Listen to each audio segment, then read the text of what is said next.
If you're a fan of golf, you're no doubt familiar with Faldo's impressive career and his well-known work as a golf analyst for CBS. But the golf world is shaken by his sudden retirement announcement and even more on why he decided to retire. So let's dive into the video and find out why Nick Faldo called it quits and what he's up to now. First off, let's do a quick recap of Nick Faldo's career. Sir Nick Faldo is a name that will forever be remembered in the world of golf, with a staggering 41 professional victories and 6 major championships. It's no surprise that Faldo has left a lasting impact on the sport, but perhaps one of his most impressive feats was winning back-to-back Masters tournament titles in 1989 and 1990, and not to mention that he's the only British player to ever win the US Open, which he did in 1996. But Faldo's legacy extends beyond that. He's also been widely known for his dominant performance in the Ryder Cup, a biennial golf competition between Europe and the United States. Out of all the players who have participated in the Ryder Cup, Faldo has the most appearances of any European player, with a record of 23 wins, 19 loses, and 17 ties. And as if that wasn't impressive enough, he also served as the captain of the European Ryder Cup team in 2008 and 2010, leading the team to victory in 2010. And let's not forget that Faldo's career doesn't end on the golf course. He also worked as a golf commentator and analyst for various television networks and has even designed several golf courses around the world.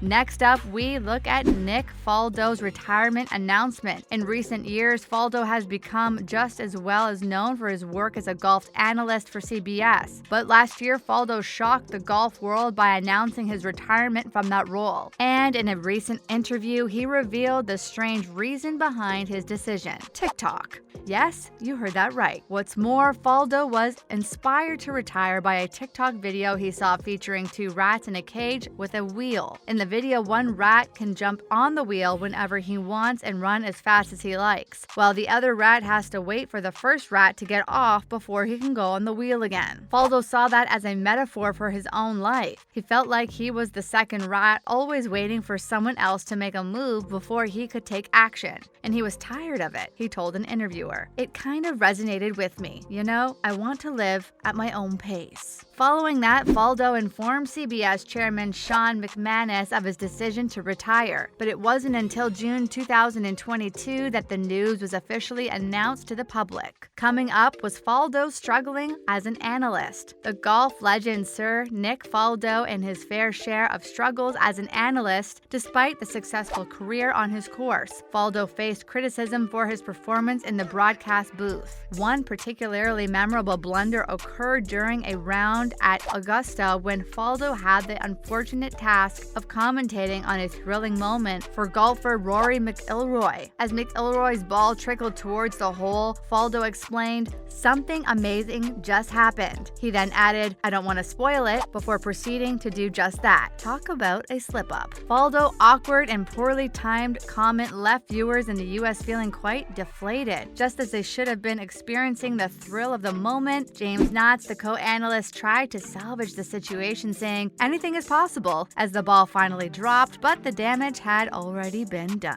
Golf fans were quick to voice their frustration, with many calling out Faldo for ruining the magic moment of McIlroy. It's quite possible that this incident was a turning point for Faldo, causing him to re-evaluate his career as an analyst. Faldo's career as a golfer remains impressive, but his time as an analyst has been rocky to say the least. And then again, we all know that even the best athletes don't make the best commentators, and Sir Faldo is no exception. Following up, is this it for Faldo when it comes to golf? While it seemed like a very calculated decision in his career, we must also acknowledge that just because Faldo retired from his analyst role doesn't mean that he's done with golf entirely. In fact, just last week he teamed up with his son Matt Faldo to compete in the PNC Championship. Although they tied for 15th place, Faldo seemed quite happy just to be there. In an interview, Faldo admitted that he was tired of talking golf and that, despite loving every minute of it, the job had run its course. He said, "TV is a great life, and I've been on the road since I was 18. Now at 65 years old, Faldo wants to slow down, enjoy life, and move on to new adventures." So who will be filling Faldo's shoes at the new golf analyst? None other than South African golfer Trevor Millman, who won the 2008 Masters and will be the International Team President's Cup captain this year. It's clear that Millman has the skills and the experience to take on the new role, and we can't wait to see what he brings to the table. Up next, we take a look at Nick Faldo's golf course design practice. Nick Faldo may have retired from professional golf, but he's far from being a couch potato. The six-time major champion has been busy with a new golf course design project as well as building a golf academy. Faldo's first course design was the Bears Club in Florida, which opened in 2004. Since then, he's been involved in over 20 course designs around the world. One of his most famous projects in the Faldo course at the Mansion Hills Resort in China, which was named the best new international course by Golf Magazine in 2010. But Faldo's designs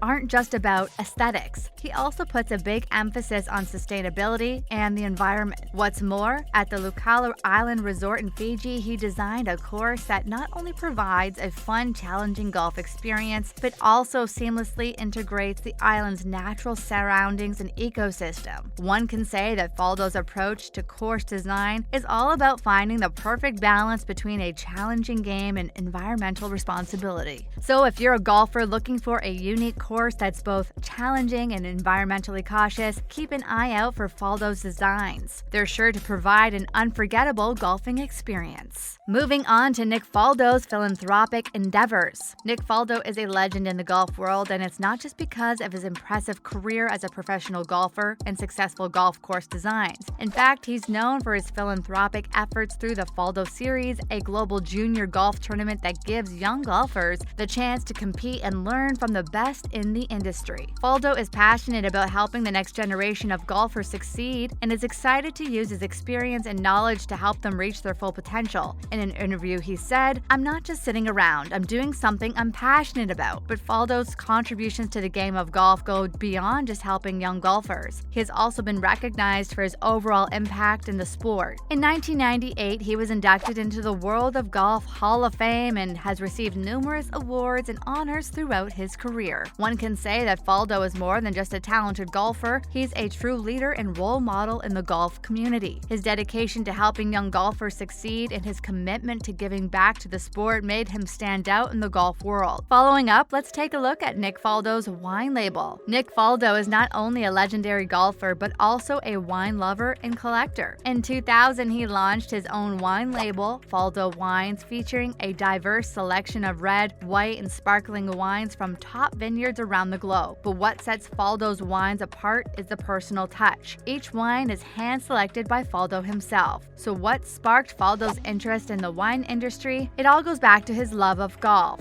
And as a professional golfer, Faldo has traveled the world and has had the chance to try some of the best wines from various regions. It's no surprise that he became a wine connoisseur and decided to start his own label. But Faldo Wines isn't just about the wine itself, it's about the entire experience. Faldo has even created a line of accessories like wine glasses, corkscrews, and decanters to enhance the enjoyment of his wines. And the packaging is a standout feature. Each bottle is housed in a sleek black box with the Faldo Wines logo on the front. It's the perfect gift for any wine and golf enthusiast. And it's not just us saying that Faldo Wines is top-notch, it's also been praised by industry experts and wine critics, with several of his wines receiving 90+ ratings from Wine Spectator and Wine Enthusiast. If you're a fan of fine wines and golf, you won't want to miss out on Faldo Wines. Finally, let's take a look at Faldo's family life. In an interview, Sir Faldo announced that he and his fourth wife, Lindsay, are moving to Montana to start a new life on their dream farm, Faldo Farm. The couple, who married in December 2020, are busy constructing their home near Bozeman. You may remember Lindsay as the former topless dancer with 6 ex-husbands and a drug conviction. The pandemic may have caused them to change their wedding location from Kensington Palace to the Florida Keys, but it hasn't stopped them from pursuing their dream of starting a new life together on the farm. Sir Faldo shared that he's grateful for his 18-year broadcasting career, but he's ready to retire and explore other opportunities. He's now had the time to entertain new partnerships and consider new avenues that come his way. The couple has already purchased a 125-acre ranch and will be living there with their 3 Weimaraner dogs. So it's farewell to the lead golf analyst role for CBS and hello to the new chapter for Sir Faldo and Lindsay on their Montana farm. That's a wrap for this video. What do you think of Nick Faldo's life outside of the golf course? Let us know in the comments below, and be sure to give this video a thumbs up and subscribe to our channel for more videos like these. See you in the next one.